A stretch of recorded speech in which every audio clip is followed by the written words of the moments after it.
A gente vai dar início ao médico nome dessa semana, e que o tema é a importância do exame de mucosa oral e a sua relevância clínica. Eu sou a Rafaela, sou professora do PET, fui orientada pela professora Laura, da Patologia e Estomatologia da faculdade. E antes de começar a apresentação, eu gostaria de explicar por que eu escolhi esse tema.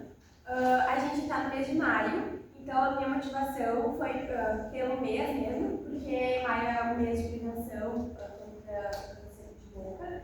E o exame clínico é um exame primordial para encontrar lesões em boca, sejam elas benignas ou malignas.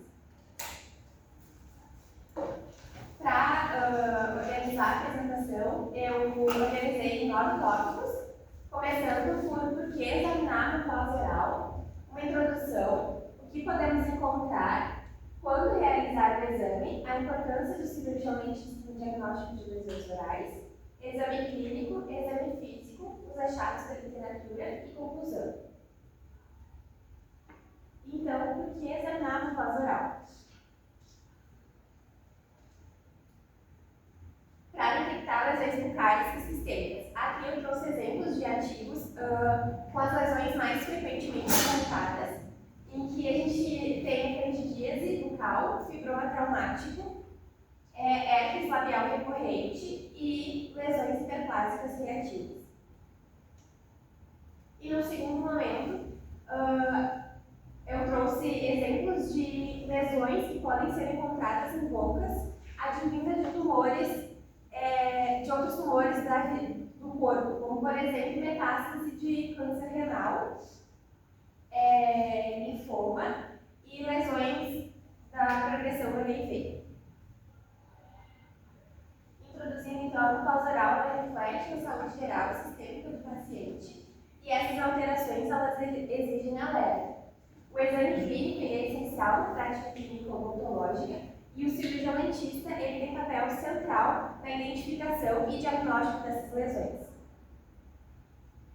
Os fatores de risco mais comuns são o álcool, o tabaco, a exposição solar, fatores genéticos, micro-organismos e fatores imunológicos. O papel do cirurgião dentista, então, é atuar na prevenção, diagnóstico precoce e na educação de saúde,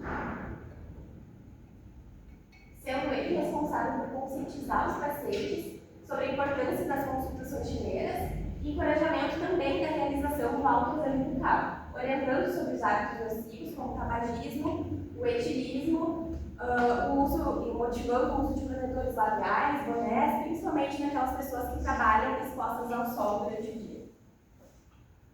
E o que a gente pode encontrar em boca? Lesões de diferentes origens, sendo elas inflamatórias, neoplásicas, potencialmente malignas e autoimunes. Aqui a gente tem, então, lesões do carcinoma celular, SEC, lesões melanóticas, papiloma, líquen plano, candidíase, granuloma biogênico. E quando que a gente realiza o exame? Em todas as avaliações iniciais, em retornos e acompanhamentos do paciente, ou seja, em todas as consultas sem exceção.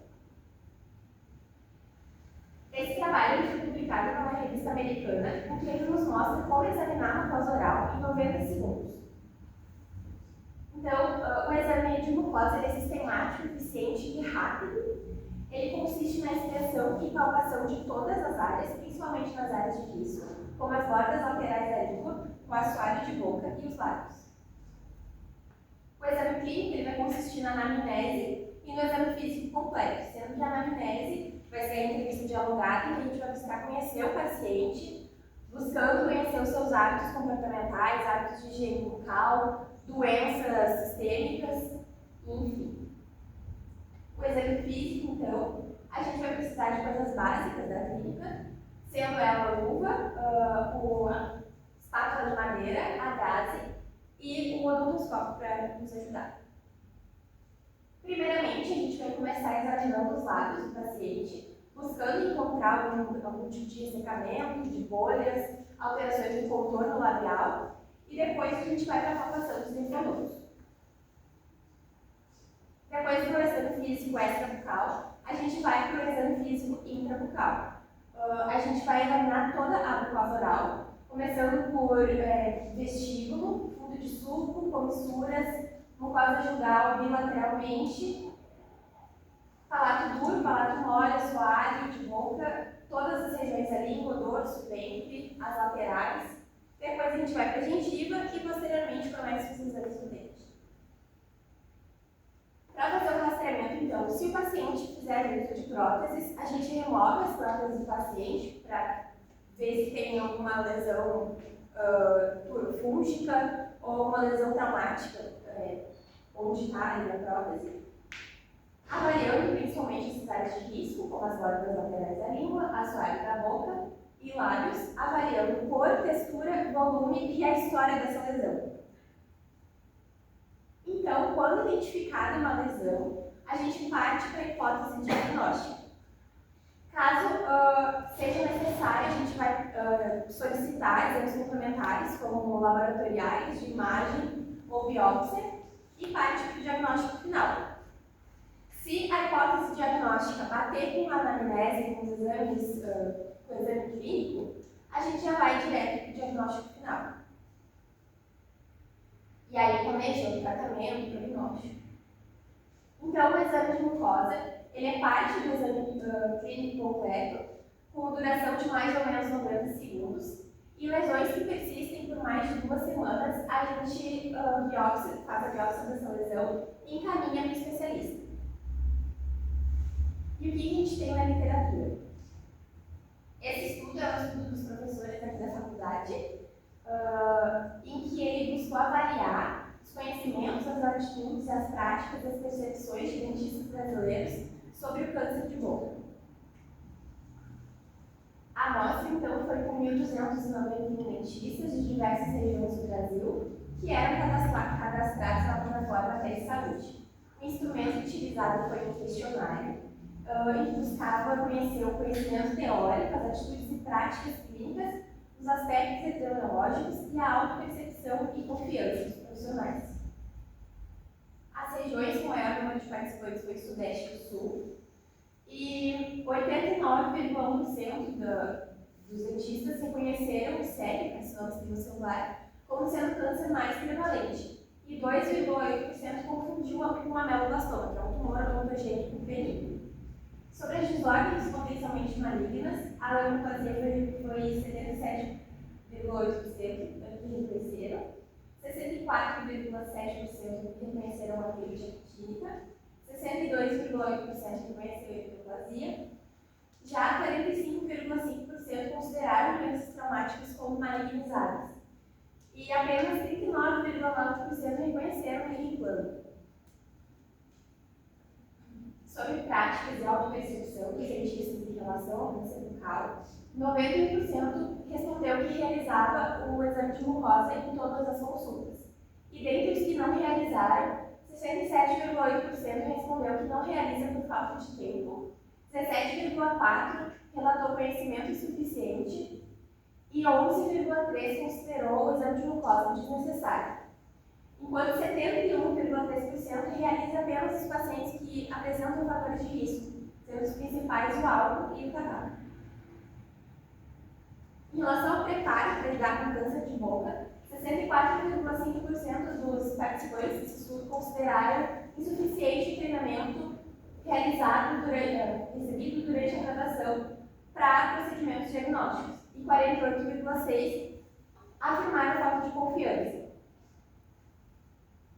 Esse estudo ele é de Canoas, ele investigou a prevalência de lesões diagnósticas no serviço de diagnóstico da UPA de Canoas.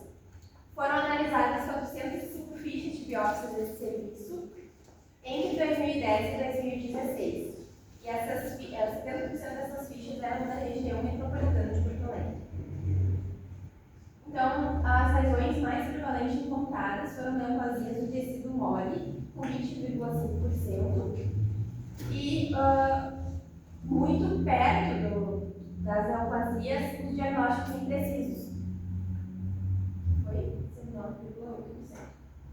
Depois a gente teve lesões reacionais, 17,5%. Já a frequência das neoplasias de tecido mole, os que de mais involuntário, com 43,4% do fibroma e 31,3% da papiloma. Esse estudo ele é semelhante ao primeiro, mas ele foi realizado em Portugal e também houve a participação de estudantes de odontologia. Ele avaliou o conhecimento das atitudes dos dentistas e dos estudantes de odontologia. Foi através de questionário eletrônico, pelo Google Forms, em que participaram cirurgiões dentistas e estudantes do quarto e do quinto ano. A participação foi totalmente voluntária e anônima, e o questionário foi dividido em 4 blocos, consistindo em dados pessoais, conhecimentos sobre câncer bucal e lesões potencialmente malignas, prática clínica e percepção profissional. Ele foi baseado em um modelo validado e pré-testado com 20 pessoas. Então, se obteve 102 respostas de dentistas e 90 respostas de estudantes de odontologia. Quando a pergunta foi sobre qual tipo mais comum de câncer, 73,5% dos dentistas e 83,3% dos estudantes reconheceram o SEC como o tipo de câncer mais comum. E sobre o local de risco, 71,6% dos dentistas e 84,4% dos estudantes responderam a língua como o local de maior risco. E sobre a realização de biópsias na prática clínica, 53 dentistas responderam que não haviam feito biópsias e 49 já haviam feito biópsia. E para os estudantes foi realizada a mesma pergunta, e 82 não haviam feito biópsia na prática clínica e 8 já haviam realizado. Então, sobre a opinião pessoal, sobre a capacidade de diagnóstico clínico, a maioria considerou razoável. Quanto à realização de biópsia, 45,1% dos dentistas se sentem desconfortáveis, enquanto 48,9% dos estudantes relatam capacidade razoável.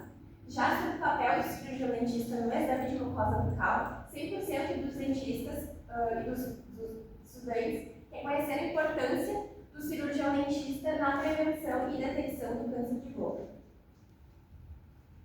Agora, esse estudo sobre os comportamentos e conhecimentos de cirurgiões dentistas na atenção primária, saúde contra o câncer de boca. A metodologia foi 70 profissionais que atuavam na atenção primária de saúde. Foi aplicado por acadêmicos de odontologia através de entrevista no questionário semi-estruturado. Sobre o nível de conhecimento, a maioria relatou conhecimento satisfatório e 17,4% relatou conhecimento insatisfatório. Quanto ao comportamento preventivo, 52,2% se sentem insatisfeitos quanto à capacidade de orientação preventiva. Então, os profissionais eles demonstram ter um conhecimento satisfatório sobre o tema, mas eles não costumam aplicar esse conhecimento na prática clínica. A atenção primária em saúde ela vai ter um papel fundamental na prevenção e no diagnóstico precoce, já que é a porta de entrada do paciente. E concluindo agora a apresentação, a literatura ela demonstra um padrão consistente, mas encontra falhas na identificação de lesões potencialmente malignas, uma baixa frequência de orientação aos pacientes.